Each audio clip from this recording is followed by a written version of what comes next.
Alright, we're going to see how long it takes for a regular ice cube.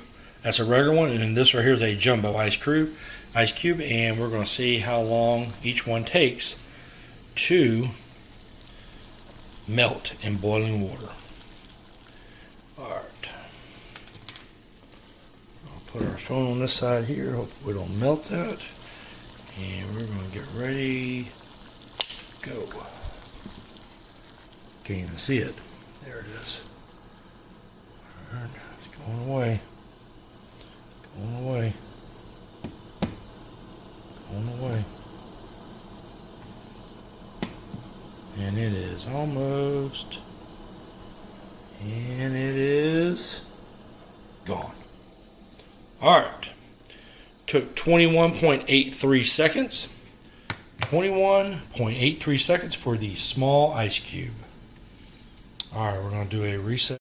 Alright, we are going to try out the jumbo now. We're going to drop the jumbo in there, and we're going to get ready. Go. Alright. Jumbo. Jumbo ice cube. Ticking away. Alright, it's going. The jumbo's holding on. It's holding on. Alright, we're already at 19 seconds already. It is still in there. Still in there.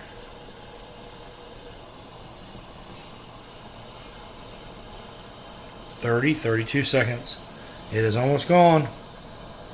And it is gone. Alright, literally took 40.76, double the amount of time to melt in the boiling water. Alright, jumbo versus regular size ice cubes. Small, 21 seconds. Large, almost 41 seconds. Alright, have fun.